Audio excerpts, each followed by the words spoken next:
नमस्कार, दिन भर की हाइलाइट्स को लेकर हाजिर है सुजस आवाज राजस्थान। सुजस पॉडकास्ट में मेधा से आप सुन रहे हैं प्रदेश की खास खबरें। नजर सबसे पहले आज की हेडलाइंस पर। मुख्यमंत्री भजनलाल शर्मा की पहल पर डॉक्टर अंबेडकर के पंच तीर्थों की निशुल्क यात्रा कराएगी राज्य सरकार। अनुसूचित जाति वर्ग के मूल निवासियों को मिलेगा लाभ। राजस्थान को मिली वर्षा की सौगात। जुलाई में पहली बार खुला बिसलपुर बांध का गेट। नवनेरा बांध भी पूरी क्षमता से भरा। जयपुर जिले में विशेष टीकाकरण अभियान के तहत 19,664 टीके लगाए गए। 14 अगस्त तक चलेगा महाअभियान। और अब सुनिए खबरें विस्तार से।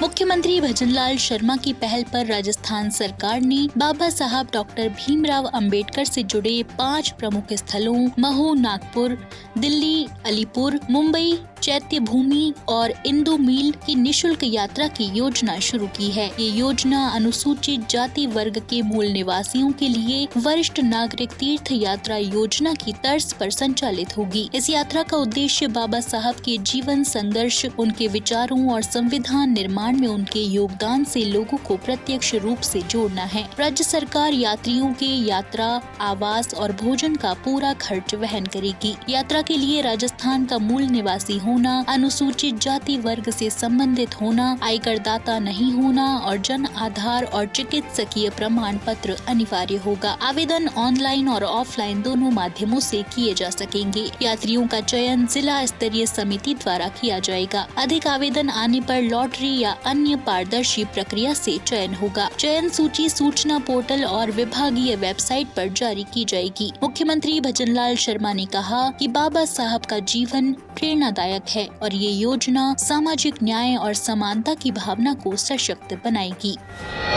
राजस्थान में इस बार मानसून की अच्छी बारिश ने प्रदेश के लिए खुशहाली के द्वार खोल दिए हैं। बिसलपुर बांध पहली बार जुलाई माह में पूरी तरह भर गया है और इसका गेट नंबर 10 1 मीटर तक खोल दिया गया है, जिससे लगभग 6,000 क्यूसेक पानी की निकासी हो रही है। ये लगातार दूसरा वर्ष है जब यह बांध भर गया है। मुख्यमंत्री भजनलाल शर्मा ने इसे ऐतिहासिक उपलब्धि बताते हुए कहा कि यह बारिश किसानों, पशुपालकों और आमजन के लिए समृद्धि लेकर आई है। उन्होंने कहा कि जल प्रबंधन को लेकर राज्य सरकार पूरी प्रतिबद्धता से काम कर रही है। बिसलपुर बांध से जयपुर, अजमेर और टोंक की 1 करोड़ आबादी को पेयजल की आपूर्ति होती है। इसके जल भराव का स्तर 315.50 RL मीटर तक पहुंच गया है, जो इसकी पूर्ण क्षमता है। राम सेतु लिंक परियोजना के घटक नवनेरा बांध इटावा कोटा का जलस्तर भी 214 RL मीटर तक पहुंच गया है, जिसके बाद इसके गेट नंबर 11, 12 और 13 खोल दिए गए।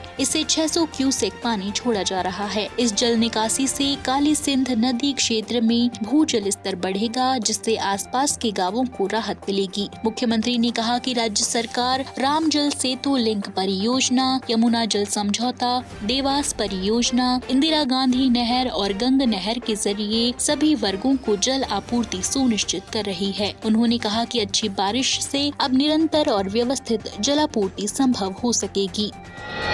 जयपुर जिले में टीकाकरण से वंचित बच्चों और गर्भवती महिलाओं के लिए चलाए जा रहे विशेष टीकाकरण अभियान के तहत जिला कलेक्टर डॉक्टर जितेंद्र कुमार सोनी के निर्देशन में जिले भर के चिकित्सा संस्थानों और आंगनबाड़ी केंद्रों में विशेष टीकाकरण सत्र आयोजित किए गए। इन सत्रों के दौरान कुल 19,664 टीके लगाए गए। मुख्य चिकित्सा एवं स्वास्थ्य अधिकारी डॉक्टर रवि शेखावत और डॉक्टर मनीष मित्तल ने जानकारी दी कि 14 जुलाई से शुरू हुए इस अभियान में गंभीर रूप से वंचित लाभार्थियों की पहचान कर उन्हें टीके लगाए जा रहे हैं। जयपुर प्रथम में 457 सत्र आयोजित हुए, जिनमें 11,755 टीके लगाए गए। जयपुर द्वितीय में 405 सत्र में 7,909 टीके लगाए गए। इन सत्रों की जिला और ब्लॉक स्तर पर सघन मॉनिटरिंग, सुपरविजन भी किया गया। स्वास्थ्य अधिकारियों ने बताया कि बच्चों को लगाए जा रहे ये टीके polio, TB, pneumonia, tetanus, tetanus, hepatitis B, खसरा, रुबेला, काली खांसी, रोटा वायरस, दस्त सहित 11 गंभीर बीमारियों से सुरक्षा प्रदान करते हैं। उन्होंने अभिभावकों से अपील की है कि 14 अगस्त तक चलने वाले इस विशेष अभियान के दौरान यदि कोई बच्चा या गर्भवती महिला टीकाकरण से छूट गई है तो नियमित चिकित्सा केंद्र या आंगनबाड़ी केंद्र पर जाकर अवश्य टीकाकरण कराएं। आप सुन रहे हैं सुजस आवाज राजस्थान। झालावाड़ जिले के पीपलोदी में एक विद्यालय की छत गिरने से हुए दर्दनाक हादसे पर मुख्यमंत्री भजनलाल शर्मा ने गहरा दुख व्यक्त किया है। उन्होंने इसे अत्यंत दुखद, हृदय विदारक घटना बताया। मुख्यमंत्री ने कहा कि घायल बच्चों के समुचित उपचार की व्यवस्था सुनिश्चित करने के लिए संबंधित अधिकारियों को निर्देश दे दिए गए हैं। उन्होंने मृतकों की आत्मा की शांति के लिए प्रार्थना करते हुए कहा कि ईश्वर दिवंगत आत्माओं को अपने श्री चरणों में स्थान दे और शोकाकुल परिजनों को ये अपार दुख सहने की शक्ति प्रदान करे। इस घटना को लेकर प्रशासन और चिकित्सा विभाग की टीमें सक्रिय हो गई हैं। हादसे के कारणों की जांच भी प्रारंभ कर दी गई है। मुख्यमंत्री भजनलाल शर्मा और चिकित्सा मंत्री गजेंद्र सिंह खीवसर के मार्गदर्शन में प्रदेश में 27 से 31 जुलाई तक निक्षय पोषण किट वितरण अभियान चलाया जाएगा। ये अभियान टीबी मरीजों को जन सहयोग से पोषक आहार उपलब्ध कराने के उद्देश्य से आयोजित हो रहा है। स्वास्थ्य भवन जयपुर में आयोजित वीडियो कॉन्फ्रेंसिंग में निदेशक डॉक्टर रवि प्रकाश ने सभी जिलों में वितरण सुनिश्चित करने, अधिक से अधिक निक्षय मित्र जोड़ने और जन सहयोग से अभियान को जन आंदोलन बनाने के निर्देश दिए। साथ ही हरियालो राजस्थान अभियान के तहत पौधरोपण को भी प्रोत्साहित किया गया।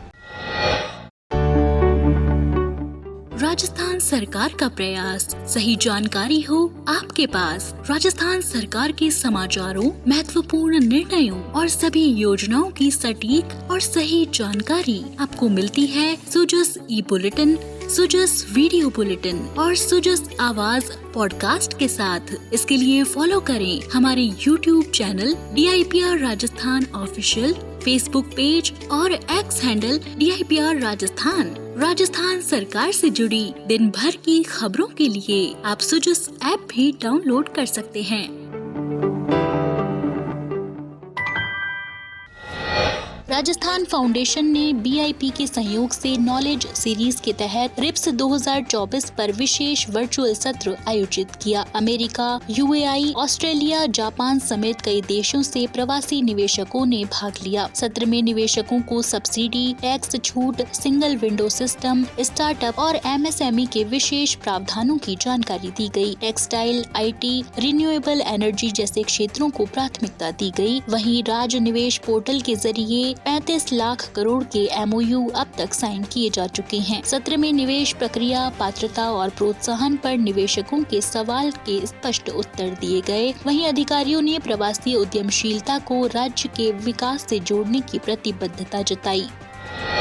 संसदीय कार्य मंत्री जोगाराम पटेल ने जोधपुर के सुरपुरा बांध का निरीक्षण किया और जल स्तर की जानकारी ली। उन्होंने कहा कि मुख्यमंत्री भजनलाल शर्मा के नेतृत्व में सरकार समुचित जलापूर्ति के लिए संकल्पित है। उन्होंने बताया कि जल जीवन मिशन की समयावधि 2028 तक बढ़ा दी गई है, जिससे हर घर तक नल से जल पहुंचाने की दिशा में तेजी आएगी। श्री पटेल ने सुरपुरा बांध को पर्यटन स्थल के रूप में विकसित करने के निर्देश दिए और कहा कि इससे स्थानीय लोगों को रोजगार मिलेगा। उन्होंने जोधपुर की भावी जल आवश्यकताओं के लिए उम्मेद सागर पर नई परियोजना, माणकलाव दईजर बनाड़ जल परियोजना के कार्यों को तय समय में पूरा करने के निर्देश दिए।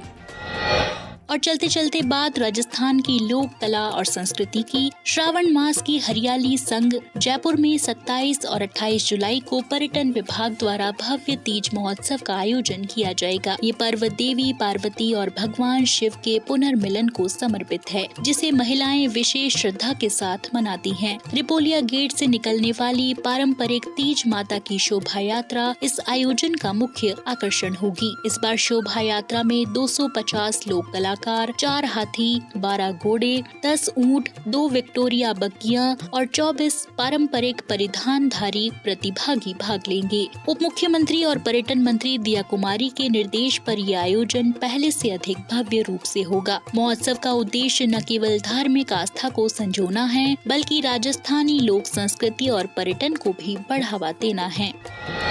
तो आज के सुजस पॉडकास्ट में इतना ही। मेधा को दीजिए इजाजत, कल फिर होगी आपसे मुलाकात। तब तक बने रहिए सुजस आवाज राजस्थान के साथ। नमस्कार।